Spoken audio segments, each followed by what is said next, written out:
Au Togo, le mandat des députés expire le 31 décembre, mais pour l'instant, aucune date n'est fixée pour les prochaines législatives. Va-t-on vers un report des élections? Si oui, pourquoi? L'analyse de Berges Miete, qui est chercheur associé au laboratoire pluridisciplinaire Les Afriques dans le monde, à Sciences Po Bordeaux, dans le sud-ouest de la France. Entretien. Orphi. Le mandat des députés togolais expire le 31 décembre, mais on ne connaît toujours pas la date des prochaines législatives. Est-ce qu'on va vers un glissement, comme on dit au Congo? Berges Miete. Effectivement, on s'interroge aujourd'hui sur la capacité du Togo à tenir cet engagement-là, avec l'organisation des élections législatives et locales à la date indiquée.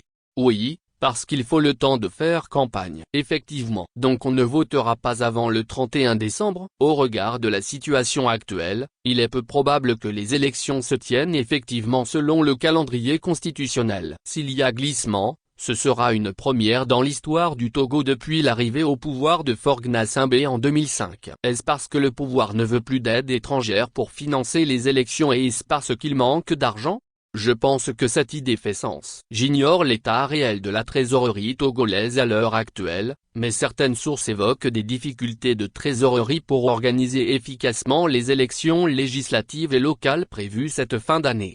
En 2018, l'opposition avait boycotté les législatives. Cette fois-ci, l'an de Jean-Pierre Fabre et la DMP de Brigitte Adjamabo-Johnson disent vouloir aller à ce scrutin. Pourquoi ce changement de stratégie? Ce qu'il faut dire, c'est que la C14, la principale coalition politique de l'opposition, avait boycotté les législatives de décembre 2018, effectivement, en raison des irrégularités constatées. Force est de constater que cet appel au boycott n'avait pas fait consensus au sein de l'opposition, puisque d'autres partis de l'opposition ont bel et bien participé à ce scrutin. C'est notamment le cas de l'UFC de Gilles-Christ Olympio, qui était presque en état fantomatique depuis son alliance avec le RPT, au pouvoir, en 2010. À bien des égards, la non-participation de l'AN à ce scrutin a permis à l'UFC, qui a en partage le même bastion politique que l'AN, de se régénérer et de renouer avec l'Assemblée nationale en tant que principal parti institutionnel de l'opposition nationale. On compte également le parti d'Abeyome Kodjo,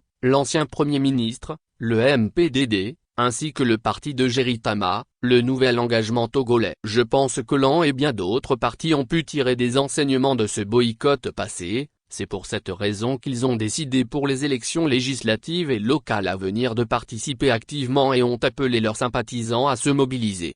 Pour préparer au mieux ces législatives, l'opposition a fortement mobilisé ses partisans lors du dernier recensement de la population. C'était il y a 6 mois. Mais ce recensement fait polémique. Pourquoi? L'opposition dénonce les processus en cours parce qu'il y a eu des irrégularités. Plusieurs citoyens togolais n'ont pas pu s'enrôler. Oui. Beaucoup d'opposants disent que les difficultés d'enrôlement, c'était dans le sud du pays qui y est, comme par hasard, le fief de l'opposition.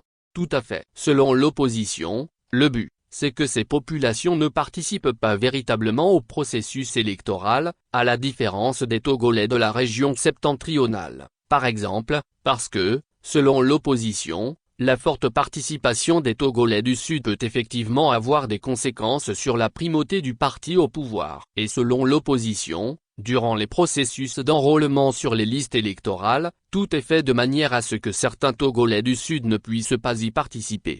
Autre sujet polémique, le découpage électoral. Pourquoi est-ce une telle pomme de discorde au Togo? Ce qu'il faut dire, c'est que la problématique du découpage électoral est un sujet de discorde permanent dans le pays. L'opposition appelle à un découpage à partir du critère démographique, de sorte que chaque député représente exactement le même nombre de citoyens au Parlement. Il se trouve malheureusement que, depuis 1991, il existe d'énormes disparités et incohérences que l'opposition et la société civile togolaise dénoncent. Pour vous donner quelques chiffres, le Parlement togolais compte 91 députés et la région maritime, la plus peuplée, au sud du pays, avec Lomé et sa périphérie, qui abrite un peu plus de 3,5 millions d'habitants compte effectivement 25 sièges de députés, autant que la région des Plateaux, dont la population ne représente que le tiers de celle de la région maritime. Ce sont ces disparités-là que les partis politiques de l'opposition et la société civile dénoncent. Donc le fief de l'opposition est sous-représenté à la Chambre alors que le fief du pouvoir est surreprésenté. Effectivement, je pense que c'est le nœud de discorde au Togo.